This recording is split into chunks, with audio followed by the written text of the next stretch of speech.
Tonight I take back what's rightfully mine. I read that line in my sister-in-law's journal, so I installed hidden cameras everywhere. She was arrested in front of the entire family. I never thought I'd be writing one of these posts, but I need to know if I'm losing my mind or if my instincts have been right all along. I'm Amanda, 34, married to Ryan, 36, for 6 years with 4-year-old twin boys. I'm an elementary school principal, and Ryan owns a construction company. The problem is Ryan's sister, Sophia, 31. She got divorced 8 months ago, and Ryan has been incredibly supportive, helping her move, letting her stay with us temporarily, being the caring brother. I felt bad for her and tried to be welcoming, but for months, something has felt off. Ryan started having more late work dinners. Family gatherings felt different, like there were inside jokes I wasn't part of. Sophia began showing up unannounced, always needing Ryan's help with something. The twins mentioned that Aunt Sophie had been asking them questions about our private conversations. When I mentioned my concerns to Ryan, he said I was being paranoid and that Sophia was just going through a hard time. 3 weeks ago, we went to the family lake house for a long weekend with the entire extended family. On the second day, I was looking for sunscreen in Sophia's guest room when I saw an open leather journal on her nightstand. My name was written on the visible page. I know I shouldn't have, but I looked. What I found made my blood run cold. The journal was titled, "Reclaiming My Rightful Place," and contained a detailed, methodical plan to replace me in the foster family. Page after page outlined how she deserved the life Amanda stumbled into, and how she was the foster daughter-in-law the family really wanted. The entries went back months, documenting her strategy to undermine my relationships with Ryan's family.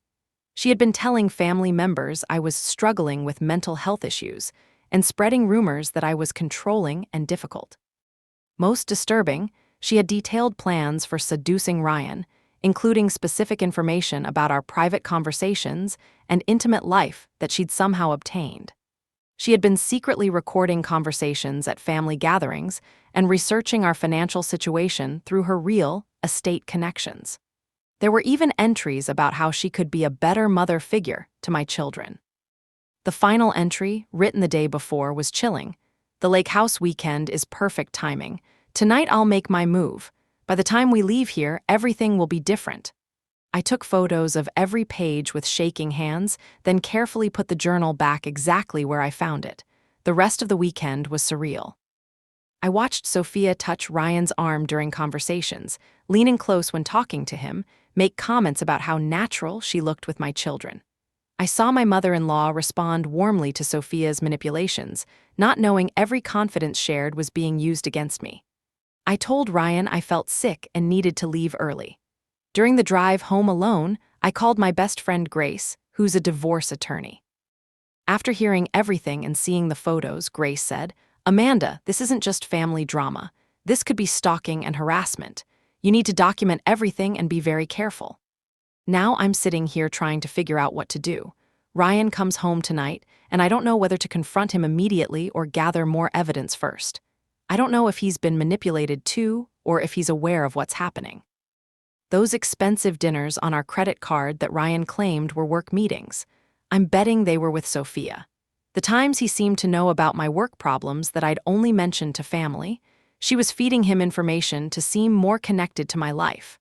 I feel vindicated that my instincts were right, but terrified about what comes next. How do I protect my family from someone who's been systematically working to destroy us from the inside?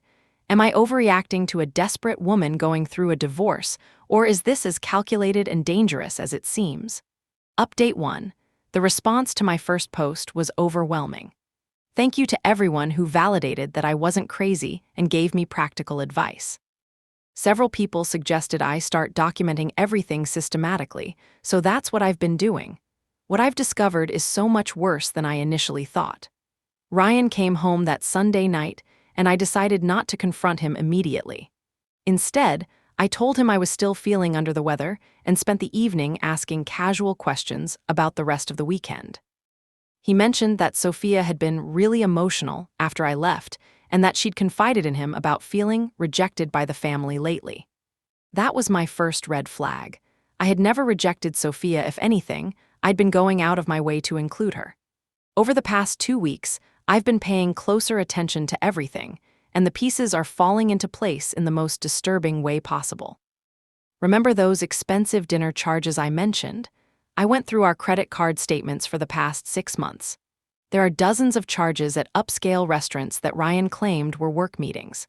But here's the thing: I know his work schedule, and many of these meetings happen on evenings when he told me he was working late on job sites that don't have electricity after dark. When I casually asked about a specific dinner from last month, Ryan got defensive and said it was a family thing to help Sophia network with potential clients. But the restaurant was 40 minutes away from both our house and Sophia's apartment, in a part of town where neither of us has any business connections. This is the part that makes my skin crawl. 3 months ago, I had a difficult situation at work involving a parent complaint that I only discussed with Ryan and my mother-in-law, Carol, during a private phone call. Last week, Sophia made a comment to other family members about how stressful Amanda's job has been lately with all those parent issues. 2 months ago, Ryan and I had an argument about his mother's birthday gift. We disagreed about spending $300 on jewelry, and it was a conversation that happened in our bedroom after the kids were asleep. At Carol's birthday party, Sophia mentioned to Tom's wife Lisa how thoughtful it was that Ryan had to convince Amanda to get his mother something nice. She's been getting information from somewhere, and now I'm terrified it's been from Ryan himself. I started paying attention to how family members interact with me now versus 6 months ago. Carol used to call me directly to chat or ask about the kids. Now she calls Ryan and asks him to pass along messages to me. Lisa used to invite me to girls' nights and shopping trips. The last 3 invitations went through Ryan, with Lisa saying she didn't want to bother me directly since I've been so busy. When I asked Ryan about this change, he said family members had mentioned I seemed overwhelmed and they were trying to be considerate of my time. But I've never complained about being too busy for family. This is the most violating part. I've been watching Sophia more carefully at family gatherings, and I notice she always keeps her phone face down on tables during conversations, positioned toward whoever is talking. Yesterday, I tested a theory. At Sunday dinner at Carol's house, I sat across from Sophia and started telling a story about something funny Jake said at school. I watched her phone the entire time. The screen was black, but there was a small red dot in the corner she was recording. After dinner, I excused myself to the bathroom and called that phone number from my cell. It went straight to voicemail, but I could hear my own voice in the background saying, and then Jake told his teacher that Mommy says Daddy snores like a bear. She's been recording our private family conversations for months. The hardest part is acknowledging how Ryan has changed. He's become defensive about time spent with Sophia, secretive about his phone, and dismissive of my concerns about family dynamics. Last week, I mentioned that I missed how close Lisa and I used to be, and Ryan said, maybe you should think about why people might be keeping their distance. Here's something I didn't mention in my original post: we have a home security system that records when doors are opened and closed. I never thought to check it before, but yesterday I pulled up the logs for the past 3 months. There have been 7 instances when our front door was opened during times when Ryan and I were both at work and the kids were at daycare. The timing corresponds exactly with days when Ryan mentioned that Sophia might stop by to grab something or check on the house while we were out. But here's what's terrifying: she's been in our house for 2-3 hours each time. What does someone need to do in an empty house for 3 hours? I checked our bedroom, and several items have been moved slightly. My jewelry box, which I keep locked, had been repositioned on my dresser. The photo albums in our closet were out of order. It's subtle, but when you know what to look for, it's obvious someone has been going through our personal belongings. Grace is helping me document everything. She says Sophia's behavior could be harassment, stalking, even illegal recording. Our state requires all-party consent. Her journal shows this isn't impulsive, it's calculated. Grace advised hidden cameras, legal since it's our home, and detailed logs. She also warned Ryan might be another victim, not just a participant. I'm testing him tonight. I'll lie about a job offer in another state and see if it leaks. What hurts most is how isolated I feel. Sophia's poisoned so many relationships I'm doubting myself. But your comments reminded me. My instincts were right. I'm scared of what I'll find, but I'm furious too. She's crossed every line. The journal entry about making her move at the lake house keeps haunting me. I left before she could execute whatever she had planned, but I have a feeling she's not going to give up. If anything, my early departure might have made her more desperate. I'll update again after I've gathered more evidence. Thank you again for all the support. Knowing I'm not crazy has been the only thing keeping me sane. Update 2. I can't believe I'm writing this update. What I discovered over the past 3 weeks has shattered everything I thought I knew about my marriage and my husband. I'm physically shaking as I type this, but I need to get it all out. I mentioned in my last update that I was going to test whether Ryan was feeding information to Sophia. That night, I casually told him I'd been contacted by a school district in Colorado about a superintendent position, and I was seriously considering applying because it would be a significant career advancement. Ryan seemed surprised but supportive. He asked thoughtful questions about the timeline and what it would mean for his business. It felt like a normal, loving conversation between spouses discussing a major life decision. 3 days later, Carol called me directly for the first time in months. She was concerned about rumors that Ryan and I were planning to move the twins away from family. She'd heard I was actively job hunting in other states and wanted to know if there were problems in our marriage that the family should know about. When I asked where she'd heard this, she said Sophia had mentioned it during one of their regular coffee dates, something I didn't even know they'd been having. Ryan had told Sophia about our private conversation within 72 hours. Following Grace's advice, I installed hidden cameras in our main living areas and bedroom. I told Ryan I was upgrading our security system after hearing about break-ins in the neighborhood. He seemed fine with it and even helped me position some of the visible cameras.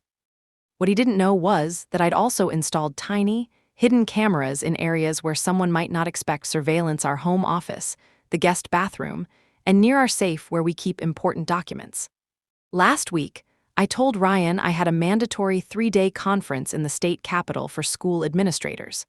I showed him the registration confirmation and hotel booking. He was supportive and offered to take time off work to watch the twins, but I said my mom was excited to have them for a few days. Instead of going to any conference, I stayed at Grace's house and monitored our home security system remotely. At 10:30 a.m., less than 2 hours after Ryan left for work, our front door opened. Sophia let herself in using a key I now realize Ryan must have given her without telling me. For the next 4 hours, I watched in horror as she systematically went through our house. She started in our bedroom, going through my dresser drawers and jewelry box.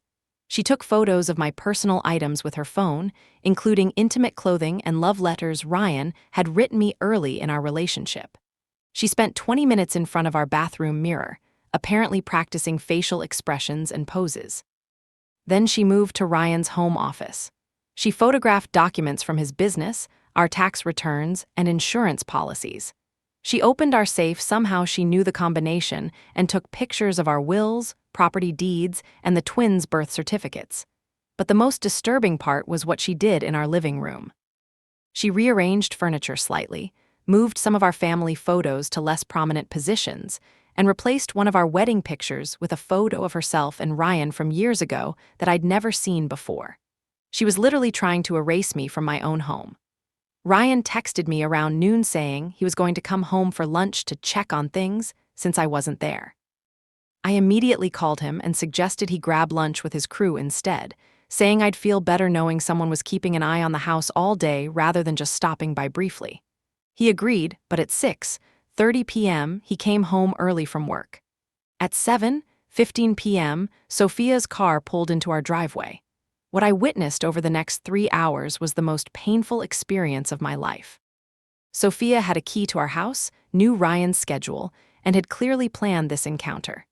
She was wearing a dress I recognized from our bedroom she'd been trying on my clothes during her break in the day before. She greeted Ryan with an overly emotional hug, crying about how lonely and lost she felt.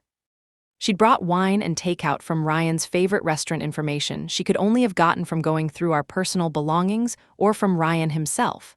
For the first hour, Ryan maintained appropriate boundaries. He was kind but kept physical distance, and when Sophia tried to sit close to him on our couch, he moved to the armchair. But Sophia was relentless. She kept bringing up memories from before Ryan and I met, talking about how close they used to be, how she'd always felt like Ryan understood her better than anyone. She mentioned specific details about Ryan's childhood and family history that she was using to create false intimacy. Then she started crying harder, saying she felt like everyone in the family loved Amanda more and that she didn't know where she belonged anymore. She said her divorce had made her realize that the most important relationships are with family and that she needed Ryan's support more than ever. I watched my husband's resolve weaken in real time. When Sophia moved to sit next to him on the couch, he didn't move away. When she put her hand on his arm while talking, he didn't remove it. When she leaned against him while crying, he put his arm around her. And then she kissed him. For a moment that felt like eternity, Ryan didn't pull away. He didn't kiss her back, but he didn't immediately stop it either. When he finally did step back, he looked confused and conflicted, not angry or disgusted like I would have expected. Sophia immediately started apologizing, saying she was so lonely and confused, and that being with him felt like the only safe place in the world. She said she'd always had feelings for him, but had tried to do the right thing by marrying someone else. Ryan told her it was inappropriate and that she needed to leave, but his voice was gentle, almost regretful. He walked her to the door, and I could see them talking quietly for several more minutes before she finally left. After she was gone, Ryan sat on our couch for over an hour, just staring at the wall. He looked torn apart, and despite everything, my heart broke for him too. But the evidence gathering wasn't over. The next day, I used a voice recording app on my phone to call Sophia, pretending to be a wrong number. During the brief conversation, I could hear her talking to someone in the background about how well last night went and how Ryan is finally starting to see what he's missing. Later that day, Grace helped me set up a more sophisticated recording system. We discovered that Sophia has been making regular calls to someone we think it might be a friend or maybe even a therapist, where she openly discusses her project of breaking up my marriage. In one recorded conversation, she said, "Amanda's so focused on being the perfect wife and mother that she doesn't see what's right in front of her. Ryan needs someone who understands him as a man, not just as a husband and father. I can be what she never was." In another, the family is already starting to see how controlling and difficult Amanda is. Once Ryan realizes he deserves better, everything will fall into place. The twins will adjust. Children are resilient. When I returned from my fake conference, I couldn't pretend everything was normal. Ryan was acting guilty and distant, barely making eye contact with me. He was extra attentive to the twins, as if overcompensating for something. I waited until the kids were asleep, then sat him down and told him I knew about Sophia's visit. His face went white. He started to deny it, then realized there was no point. Our security system would have recorded her car in the driveway, but he didn't know about the internal cameras. Ryan admitted that Sophia had come over and that she'd made a pass at him, but he insisted nothing had happened. He said he'd told her it was inappropriate and asked her to leave. He was angry that I'd set him up by lying about the conference and said he felt like I didn't trust him. When I asked why he hadn't told me about the incident immediately, he said he didn't want to cause family drama and that he knew Sophia was just going through a hard time. I didn't tell him about the cameras or everything else I'd discovered. Not yet. Grace advised me to check our financial accounts more thoroughly. What I found was devastating. Over the past 6 months, Ryan has been transferring money from our joint savings account to a separate account I didn't know existed. When I confronted him about it, he initially denied it, then admitted he'd been helping Sophia with some financial difficulties. He's given her over $15,000 of our money without discussing it with me. Money we'd been saving for the twins' college funds and a down payment on a larger house. But here's the worst part: when I checked the dates of the transfers, they correspond exactly with the expensive restaurant charges on our credit card. Ryan hasn't been taking Sophia out for family support dinners. She's been using our money to pay for dates where she could manipulate him in romantic settings. I have hours of security footage, recorded phone conversations, financial records, and photographic evidence of Sophia's systematic campaign to destroy my marriage. Grace says I have enough evidence for restraining orders, harassment charges, and potentially criminal charges for the break-ins and theft. but I'm not sure what I want to do about Ryan. He's been manipulated, but he's also been lying to me for months. He gave Sophia a key to our house without telling me. He's been giving her our family's money. He didn't immediately shut down her seduction attempt. Is he a victim of her manipulation, or has he been a willing participant all along? The twins keep asking why Mommy and Daddy seem sad lately. I'm trying to hold it together for them, but I don't know how much longer I can pretend everything is okay. Grace says I need to decide whether I want to try to save my marriage or protect myself and the twins by leaving. She's prepared to help me with either choice.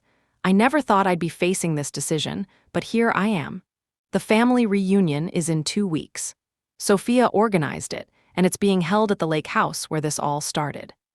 She doesn't know that I know what she's been doing, and she certainly doesn't know about all the evidence I've gathered. Part of me wants to expose everything in front of the entire family. Part of me just wants to take my kids and disappear. What would you do? Update 3.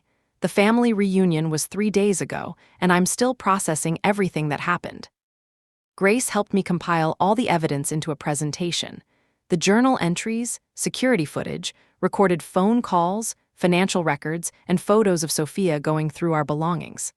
I organized it chronologically to show the calculated nature of her campaign. The night before the reunion, I gave Ryan one final chance to tell me the truth about everything. I asked directly if there was anything else about Sophia that he hadn't told me. He looked me in the eyes and said no, insisting the kiss was the only inappropriate thing that had happened. That's when I knew he was either completely manipulated or actively participating. Either way, I was done protecting him.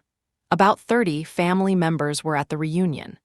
Sophia had organized everything, positioning herself as the central figure. She was playing perfect hostess, and several relatives commented on how wonderful it was that she'd stepped up during her difficult time. Saturday evening, Sophia planned a gratitude ceremony where she gave a tearful speech about how much the Foster family meant to her, mentioning Ryan's incredible support and how the family had shown her unconditional love. Then she said something that made my blood boil. I know some people might question whether I really belong in this family, but you've all shown me that family isn't about blood or marriage certificates, it's about who shows up for each other.